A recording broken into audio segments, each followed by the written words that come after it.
की एक महत्वपूर्ण ये क्रिया होती है, तुम इसकी बात क्यों नहीं करना चाहते हो? तुम पहले ये बताओ, तुम पागल हो क्या? अगर हम सचमुच धार्मिक होते तो सेक्स से हारे नहीं होते, पर हम हारे हुए लोग हैं। और अपनी उस हार को छुपाने के लिए हम ब्रह्मचर्य वगैरह की बात करते हैं। आपको इतना क्या डर लगता है लड़की की देह से कि पूरा ढके दे रहे हो उसको? आज से 20 साल पहले जितनी महिलाएं घर से बाहर निकल करके काम कर रही थी, आज उससे कम महिलाएं बाहर निकल करके काम कर रही हैं। बताइए क्यों? अच्छी अच्छी डिग्रियां लेकर भी लड़कियां नौकरियां नहीं कर रही हैं। बताइए क्यों? प्रणाम आचार्य जी, आपके चिरपरिचित अंदाज को दर्शन देने के लिए भोपाल में बहुत बहुत धन्यवाद। जो आपके प्रश्नों के उत्तर होते हैं उसी शैली और उसी अंदाज से प्रेरित होकर मेरा ये प्रश्न था।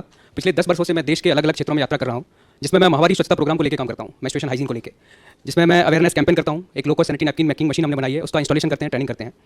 शुरुआत में जब मैं काम करता था तो मुझे ये महसूस होता था कि ये जो सोशल एक टैबू है, ये जो सामाजिक एक कलंक है मेंस्ट्रुएशन हाइजीन पर बातचीत करना, ये केवल गाँव या कुछ पिछड़े इलाकों तक ही सीमित है। जब मैं शहरों में गया, महानगरों में गया, विदेशों की भी यात्रा की है कुछ जगह इसी काम को लेकर, तो लगा ये लगभग कॉमन है, हर जगह वही स्थिति है लगभग, इस पर बातचीत नहीं होती है। तो मैं पूछना चाह रहा था कि क्या आपकी फिलॉसफी के हिसाब से, अपनी एजुकेशन सिस्टम के हिसाब से कुछ सॉल्यूशन है इसका? क्या हम इस सामाजिक कलंक से दूर जा पाएंगे जो कि सदियों से चला आ रहा है, और कितने वर्ष लगभग लगेंगे या कितने दशक तक हमें इंतजार करना पड़ेगा कि हम कभी मेंस्ट्रुएशन हाइजीन को लेकर नॉर्मल हो पाएंगे? Thank you. ठीक है, बैठिए। मेंस्ट्रुएशन को लेकर के जो बड़ा हुआ है, उसको जो एक टैबू की तरह हम देखते हैं, उसका कारण ये नहीं है कि हम मेंस्ट्रुएशन को लेकर के अनकंफर्टेबल रहते हैं। उसका कारण ये नहीं है कि हमें अजीब लगता है, असंगत लगता है कि ये मेंस्ट्रुएशन क्या चीज़ होती है। उसका कारण थोड़ा उससे आगे का है एक कदम। हम सेक्स को लेकर ही अभी तक सहज नहीं हो पाए हैं। हमारी असहजता मेंस्ट्रुएशन, मासिक चक्र से नहीं है उतनी। हमारी असहजता सीधे सीधे सेक्स से है, और उसके पीछे बड़ा गहरा कारण है जो अगर हम समझेंगे तो जीवन को ही समग्रता से समझने में मदद मिलेगी। देखिए, इंसान है तो जंगल से निकला हुआ जानवर ही, और जानवरों की सारी प्रकृति उसमें बैठी हुई है। बस जानवरों के पास जो कुछ है उससे थोड़ा अतिरिक्त है मनुष्य के पास, लेकिन मनुष्य वो सब भी लेकर चल रहा है जो जानवरों के पास है। थोड़ा सा अतिरिक्त क्या है हमारे पास? चेतना। हम सोच समझ सकते हैं, हम स्वयं को देख सकते हैं, अपनी हालत का अवलोकन कर सकते हैं, जो कि पशु नहीं कर सकते। पशुओं के पास बस वृत्तियां होती हैं और वृत्ति जनित कामनाएं होती हैं, मनुष्य के पास चेतना भी होती है। इतना ही सा अंतर है। तो मनुष्य वो है जो खुद को देख पाए, मनुष्य वो है जो अपने बंधनों को पहचान पाए और उनसे लड़ पाए, है ना? और इसी चीज को वास्तव में धर्म कहा जाता है। खुद को जान समझ पाना, अपने बंधनों को देख पाना और उनसे लड़ पाना। अब जब बंधनों की बात आती है तो जो सबसे बड़ा बंधन है हमारा, वो हमारी पाशविक प्रवृत्ति है। पाशविक प्रवृत्ति, क्योंकि जंगल से ही आए हैं तो पशु वाली जो प्रवृत्तियां हैं वो तो हमें मौजूद ही हैं। और पाशविक प्रवृत्ति में भी जो सबसे ज्यादा बल रखती है, जो एकदम प्रचंड आग की तरह होती है, वो होती है काम वासना। और पशुओं में भी वो उतना ही बल रखती है। वो प्रकृति की सबसे चहेती वृत्ति है, क्योंकि उसी से प्रकृति का चक्र आगे बढ़ता है। कोई जीव हो, उसमें और कोई वृत्ति हो ना हो, काम वासना जरूर होती है। क्योंकि काम वासना नहीं रहेगी तो प्रकृति तो चाहती है कि तुम्हारा काम समय में आगे बढ़ता रहे, तुम मर जाओगे, अगली पीढ़ी आती रहे, वो काम होगा नहीं ना। बाकी सब वृत्तियों पर वासना भारी पड़ जाती है। ऋषि भर्तृहरि थे, तो एक जगह पर वो कहते हैं कि एक कुत्ता देखो, उदाहरण के तौर पर कहते हैं कुत्ता देखो, वो बिल्कुल सूख करके दो हड्डी हो चुका है, और 10 जगह उसके घाव हैं, और वो लंगड़ा लंगड़ा के चल रहा है, और उसके घाव से मवाद बह रहा है, खून बह रहा है, लेकिन फिर भी वो वासना से ही आतुर है। जा वो किसी कुतिया के पीछे ही रहा है, थोड़ी देर में वहां तक जाके हो सकता है मर भी जाए, पर उसे अपनी जिंदगी की, अपने खाने पीने की भी उतनी परवाह नहीं है जितनी उसको वासना चाहिए। तो अब इंसान बनना है, तो इंसान बनना है तो भाई स्वयं को जीतना पड़ेगा, अपने बंधन तोड़ने पड़ेंगे। और बंधनों में, बंधन माने यही कि जिधर शरीर ने नचाया उधर को नाच दिए, और बंधनों में एक बड़ा बंधन होता है काम वासना। तो कायदे से धर्म ऐसा होना चाहिए था जो आपको कुछ ऐसा देता कि उसके आगे वासना छोटी चीज पड़ जाती। धर्म का यह काम होना चाहिए था कि धर्म ने आपको कुछ ऐसा दिखा दिया, कुछ ऐसा समझा दिया कि उससे वासना मिट तो नहीं गई, लेकिन नंबर 2 की चीज हो गई, नंबर 1 पर कोई और आ गया। यह धर्म की सफलता होती। और वास्तविक धर्म का यही उद्देश्य होता है। वो ये नहीं कहता कि प्रकृति की जो तुम्हारी क्रियाएं हैं वो सब बंद कर दो, वो कहता है वो सब चलती रहेंगी अपनी जगह, लेकिन मैं उन सब को किसी और चीज का अनुगामी बना दूंगा। मैं तुम्हें कुछ ऐसा दे दूंगा, बाकी सब चीजें जिसके पीछे पीछे चलने लगे। बाकी सब चीजें भी चलती रहेंगी, लेकिन वो आगे आगे नहीं चलेंगी, वो पीछे पीछे चलेंगी। ये असली धर्म का काम होता है। तो धर्म का काम तो ये था कि वो आपको नंबर 1 वाली चीज दे दे, और असली धर्म जहां कहीं भी वो पनपा, उसने वो चीज दी भी, और सबसे सशक्त रूप में तो भारत ने दी। उसने वो चीज दी है, निसंदेह दी है। षड दर्शन है, आप वहां पर जाएं, आप वेदांत के पास जाएं, उपनिषदों के पास जाएं, आप अष्टावक्र के पास जाएं, आप भगवद गीता के पास जाएं, वहां आपको वो मिलता है जो जीवन में प्रथम स्थान का अधिकारी है। वो नंबर 1 की जो चीज है ना, वो वहां मिल जाती है। तो असली धर्म वो चीज देता है जिसके बाद आप अपने पाशविक बंधनों से आजाद हो सकते हैं, वो असली धर्म देता है। पर असली धर्म को हमने बड़ा मिश्रित कर दिया, खूब उसमें गोलमाल घपला मिलावट कर दी, तो उससे बन गया लोक धर्म। लोक धर्म माने वो धर्म जिसका आम आदमी पालन करता है। आम आदमी कहता है अपने आप को भले धार्मिक हो, पर वो पालन लोक धर्म का करता है। असली धर्म से कोसों दूर है।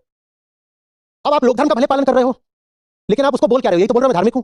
अब अगर आप धार्मिक हो तो धार्मिकता की तो पहचान ये है कि आपने अपने बंधन तोड़े होंगे। आप मेरे साथ साथ चल रहे हैं, आप पालन कर रहे हो लोक धर्म का, लेकिन आपका दावा तो यही है ना, झूठा दावा, क्या कि हम धार्मिक हैं। आप कोई भी व्यक्ति अपने आप को लोक धार्मिक थोड़ी बोलता है। वो क्या बोलता है? मैं एक धार्मिक इंसान हूं, मैं आस्तिक हूं भाई, मैं आस्तिक हूं।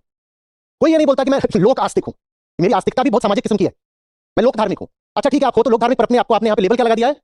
धार्मिक। अब अगर धार्मिक हो तो पहचान इससे होगी कि धार्मिक आदमी तो अपनी पाशविकता को लगातार चुनौती देता चलता है। धार्मिक आदमी की पहचान ही यही है कि वो अपनी पाशविकता को लगातार जीतता चलता है। पाशविकता समझ रहे हो?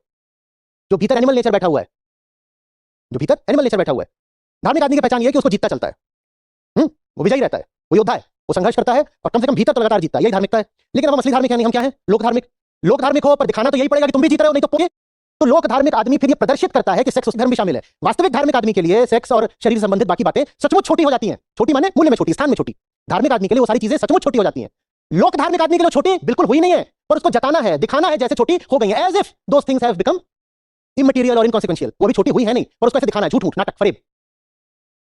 तो धार्मिक आदमी की पहचान ये होगी कि वो सेक्स के मुद्दे को बहुत सहजता से लेगा। उसके लिए हुआ नहीं है, उसके लिए बड़ी बात नहीं है। क्यों? क्योंकि उसको वो मिल गया है जो जो सबसे ऊंची चीज है। अब उसके आगे सेक्स वैसे कुछ नहीं है, 2 रुपए की बात है तो है, नहीं है तो नहीं है। उसकी उपस्थिति बहुत मायने नहीं रखती, उसकी अनुपस्थिति भी बहुत मायने नहीं रखती है। ये धार्मिक आदमी की पहचान है। पर जो लोक धार्मिक आदमी होगा उसके भीतर तो जानवर अभी गुर्रा ही रहा है, भौंकी रहा है, भीतर जानवर गुर्रा रहा है और ऊपर ऊपर क्या बन के बैठा है? धार्मिक। तो फिर वो सेक्स का दमन करता है, वो फिर सेक्सुअलिटी से डरना शुरू कर देता है, क्योंकि भीतर तो उसके सेक्सुअल जानवर हावी होकर बैठे हुआ है, पर ऊपर ऊपर से उसको बनना क्या है? धार्मिक। मैं तो साहब देह को जीता हुआ आदमी हूं, पर भीतर देह भौंक रही है, भीतर जानवर गुर्रा रहा है। तो वो ऊपर ऊपर से सेक्स का ही दमन करता है, वो सेक्स को सप्रेस करता है। अब बाकी बातें तो सप्रेस कर भी तो किसी को पता ना लगे, पर जो हमारी प्रजाति है और प्रजाति हमारी जो महिलाएं हैं, उनके शरीर से एक चीज ऐसी जुड़ी हुई है हर महीने की जिसको तुम छुपा नहीं सकते।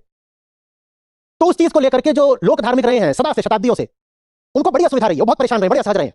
बोले हम तो ये सेक्स के मुद्दे को आके सामने ले आना चाहते थे, क्योंकि आके सामने आता है तो हमारी पोल खुल जाती है। बाबा लोग देखते नहीं, वो अब कहेंगे कुछ भी कर लेना, मतलब महिलाएं आएंगी, हमें छूना मत, हमें छूना मत, हमें छूना मत। क्या हो जाएगा? विस्फोट हो जाएगा। क्या हो जाएगा? महिला छू लेगी तो क्या हो जाएगा? क्योंकि उनके लिए महिला बहुत बड़ा मुद्दा है अभी। और जो वास्तविक धार्मिक आदमी कहेगा खाली तो है, स्त्री की है, पुरुष की है, खाली तो है, हाथी तो है, स्पर्श कर लिया तो क्या हो गया? कुछ नहीं हो गया। इसमें ऐसी क्या बड़ी बात है कि मैं बोलूं छूना मत, छूना मत? उज्जैन कहानी है, आप में से कई लोगों ने पहले भी सुनी होगी कि गुरु था, वो धार्मिक था, चेला कच्चा था अभी अनाड़ी, तो उस गुरु की नकल करे, वो लोग धार्मिक चेला, उसके भीतर धर्म नहीं है असली, पर उसको प्रदर्शित ऐसे करना है कि मैं भी धार्मिक हूं। तो गुरु चेला चले जा रहे हैं, गुरु चेला दोनों चले जा रहे हैं। तो खूबसूरत जवान लड़की उनको मिली, वो उसी रास्ते पर थक के किनारे बैठ गई थी, उसकी चोट भी लग गई थी पाँव में, और सामने नदी वगैरह होगी, कुछ कुछ मान लो, वैसे ही जो मूल बात है वो समझो। तो उसके चोट लगी हुई है और हमने मान लिया नदी है, कुछ है, तो वहां पड़ी हुई है और एकदम आकर्षक है। तो गुरु ने उसको देखा, बोले क्या यहाँ क्यों बैठी है? बोली मुहिम जाना है जिधर को आप जा रहे हैं, लेकिन थक भी गई और खून बह रहा है, खून बह रहा है। हम मासिक धर्म की बात कर रहे हैं, ठीक है? तो वो गुरु बोलता है अच्छा तेरे खून बह रहा है, तो चल नहीं सकती, तुझे जाना भी है। तो उसने उसको उठा लिया, कंधे पे बैठा लिया और पीछे चेले के भीतर से कुत्ते भौंकने लगे। बोला गुरु जी छान गए मलाई आज। और गुरु ने उसको ऐसे सहजता से बैठा लिया है और मैं चलते जा रहे हैं, नदी वदी आई होगी, जो भी पार करा दिया, उसको जहाँ जाना था उतार दिया, अपना चलते गए। अब वो चलते जा रहे हैं, 2 घंटा 3 घंटा बीत गया, काफी समय बीत गया। गुरु जी अपना सहज चलते जा रहे हैं, चेले के भीतर खलबली मची हुई है, उथल पुथल, वो पगलाया जा रहा है, उसे चला भी ना जाए, इधर उधर गिरे कुछ करे। तो गुरु ने कहा कि क्या क्या समस्या है, कुछ अजीब लग रहा है। बोला हमें समझ में नहीं आ रहा है, आप इतने बड़े गुरु हैं और आपके भीतर इतना आत्मसंयम नहीं है, खूबसूरत लड़की दिखी और आपने सीधे उसको शरीर से अपने लगा लिया। तो गुरु बोलते हैं मैंने तो उसे कब का उतार दिया, पर तुम उसे अभी भी ढो रहे हो। वास्तविक धर्म के लिए ये सब चीजें बहुत महत्व नहीं रखती हैं, सेक्स वगैरह, पर नारी को स्पर्श न कर देना, पर पुरुष की छाया से भी दूर रहना। वास्तविक धर्म में इन चीजों के लिए कोई स्थान नहीं है, पर लोक धर्म माने यही सब कुछ, यही सब कुछ। सबसे बड़ी बात लोक धर्म में क्या है? Sex, sex. और सबसे पवित्र आत्मा कौन है? जो कभी सेक्स ना करता हो। तो बाबा जी के पास जाओगे, वो बस एक ही चीज बार बार बोलेंगे, बेटा ब्रह्मचर्य धारण करो और वीर रक्षा करो। अरे भाई बहुत चीजें रक्षा करने के लिए, वनों की रक्षा करनी है, नदियों की रक्षा करनी है, पेड़ पौधों की रक्षा करनी है, समाज के दुर्बल वर्ग हैं, सताए हुए वर्ग हैं, मुझे उनकी रक्षा करनी है। और बाबा जी कह रहे नहीं तुम बस नाड़ा बांधो, वीर की रक्षा करो। क्योंकि लोक धर्म के लिए बहुत बड़ी बात होती है, बहुत परेशान हो जाते हैं, औरत दिखी नहीं कि पगला जाते हैं बिल्कुल। तो इसीलिए कहते हैं स्त्री की छाया से भी दूर रहो। सुनो स्त्री नर्क का द्वार है, ये बात सब समझ में आ रही है ना? कोई असली आदमी कभी क्यों कहेगा कि स्त्री नर्क का द्वार है? ये जरूर एक ऐसा आदमी है जिसके भीतर वासना उबल रही है, लेकिन उसको दिखाना यह है कि मैं तो शांत संयमित आदमी हूं। तो ये तरीका निकालता है कि कम से कम सबके सामने पब्लिक में मैं स्त्री का ना तो वर्णन करूंगा, ना कोई उसका स्पर्श करूंगा, ना उससे बात करूंगा। ये तरीके निकालता है। हाँ अपने एकांत में फिर वो क्या करता है वो अलग बात है, वो बिल्कुल दूसरा मुद्दा है। समझ में आ रही है बात? ये अब दिखाई पड़ रहा है कि मेंस्ट्रुअल साइकिल इतना बड़ा मुद्दा क्यों है, क्योंकि वो सेक्स से संबंधित है। और लोक धर्म में सेक्स की बात करते ही सबके पसीने छूट जाते हैं, सबके पसीने छूट जाते हैं।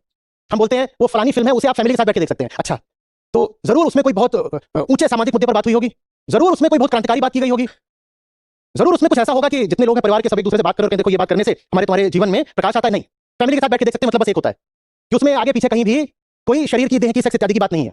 ये हमारा लोक धर्म है। जिसमें कि पायसनेस का, वर्च्यू का, पुण्य का सबसे बड़ा पैमाना यही है कि तुमने अपने जीवन में देह का, विशेषकर सेक्स का दमन कितना करा है। बात आ रही है समझ में? तो इसलिए फिर तुमने 100 तरह की वर्जनाएं रखी कि अभी अगर साइकिल चल रहा है तो किचन में नहीं जाओगी, अचार नहीं छुओगी, मंदिर में भी नहीं जाओगी, अभी नहीं नहीं नहीं वो मेंस्ट्रुएटिंग वुमन है, वो ये नहीं करेगी, वो नहीं करेगी। कितनी महिलाएं मर जाती हैं क्योंकि सेक्स इतना बड़ा जबरदस्त मुद्दा है कि उनको बीमारियां होती हैं तो डॉक्टर को जाकर बता नहीं सकती हैं। मेंस्ट्रुअल हाइजीन को लेकर के प्रश्न था, इन्फेक्शंस होते हैं क्योंकि इस बात को लेकर के अवेयरनेस नहीं है, उस इन्फेक्शन से न जाने कितनी महिलाएं बीमार पड़ती हैं, मरती भी हैं। जबकि ये एक बहुत सीधी सहज सी बात है जिसकी चर्चा करने में किसी को कोई आपत्ति होनी नहीं चाहिए। आपत्ति तो ये होनी चाहिए कि दो ही लिंग होते हैं और 50% है दुनिया की आबादी की महिलाएं, और उनके शरीर की एक महत्वपूर्ण ये क्रिया होती है। तुम इसकी बात क्यों नहीं करना चाहते हो? तुम पहले ये बताओ, तुम पागल हो क्या? तुम हर चीज की बात कर रहे हो, तुम इस चीज की बात नहीं कर रहे हो। दुनिया की आधी आबादी के लिए एक महत्वपूर्ण मुद्दा है। तुम दुनिया की आधी आबादी की उपेक्षा करके और बातों की बात करना चाहते हो। मैं क्यों करूं दूसरी बातें? तुम ये बात करो। पर आप जाइए और बाबा जी की शक्ल देखिए। बाबा जी से बस ये पूछिए, बाबा जी मेरा मासिक चक्र अनियमित चल रहा है, और फिर बाबा जी की शक्ल देखिएगा, बाबा जी मुझे तनाव बहुत रहता है और उस कारण मेरी रिप्रोडक्टिव लाइफ सफर कर रही है। बाबा जी की शक्ल देखिएगा। और वही चीज जो उधर से चलती है वो घर घर में आकर के हर घर की संस्कृति बन जाती है। और ये अच्छे से समझ लो, एक सीधी सहज साधारण चीज को जितना दबाओगे ना उसे अपने लिए उतना बड़ा बना लोगे, जबकि उसमें दबाने जैसा कुछ है नहीं।